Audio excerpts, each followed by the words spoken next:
in 7, like, yes, you know, you obviously heard about Hojo and you knew what he was doing and all that kind of stuff. But I think in this series of games, they've put more effort into showing like what Hojo did. Yes. Like all of the different things that he was doing in his lab and like the results of those, right? Like these magic infused things and all that. Like, and that's a theme. Right? Hojo, you are really something. And it actually is super interesting because I dislike Hojo significantly more than I dislike Sephiroth. Yes. Even though I watch Sephiroth murder people. But like Hojo, he's just gross. And there's other things in future chapters that we'll talk about with Hojo that I'm just like, oh yeah. Ugh. I agree with you 100% on that. And I realize that every person is going to have their own perspective of why they hate Hojo. But for me personally, as a man of science and an engineer, it really makes me mad that this guy was like totally unethical in every way. Completely unethical in every way and just like using this stuff for the worst purpose. And what was even more slimy about it wasn't just that like he was experimenting on people and innocent creatures to gain knowledge.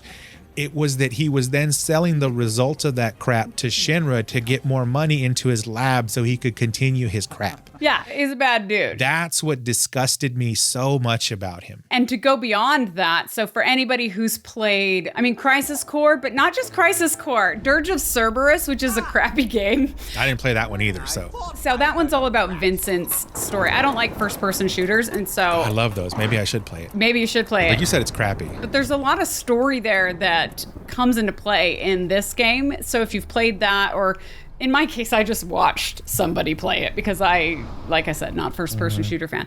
But there's so much that Hojo can be hated for in that game and that story. And I think we're actually going to learn a lot about what that is. I think they're going to bring it into this game. So I'm not going to give it away here, but yeah, Hojo's, I'm sure. Yeah, he's filthy. He's just gross. He's nasty. He's just filthy. He's a good voice actor, though. Oh, yeah. But he's gross. I can only hope you will continue not to disappoint.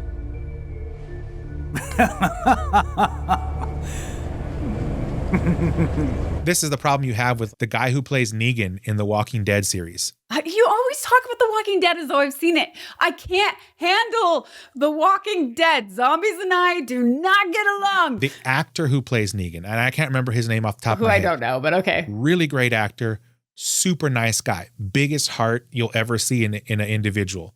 But the character is evil. Well, he's misunderstood. But like up until this point in the series, basically when they jumped the shark in the television series, people hated this guy so much that when he was out in public, people were just like, they hated him. They hated his face. Oh, no. Because he was such a good actor. Because he was so effective in his role. He was so good. And like he actually ended up doing a series of interviews where he was like, I'm not that guy. Like, I'm just a regular person, because that's the amount of hate that came towards him because of that character. That's how good he was, right? People are stupid. And so like, I hope that doesn't happen. Well, I mean, granted, this is a voice actor. It's different, right? Like, it's not their face on Hojo. People don't recognize voice actors typically on like the subway or something. Yeah, unless they're really, really well known. For the most part, right? But Hojo is just so slimy. I can't stand him. So yes, not only am I hoping they like tell the whole story, yes, I'm hoping he meets a brutal end and punishing end. Oh, yeah. And I hope it's at my hand. I'm not one for revenge and death, but I think I agree with you there. Someone like that deserves it. Totally. Right? Like a Hojo deserves it.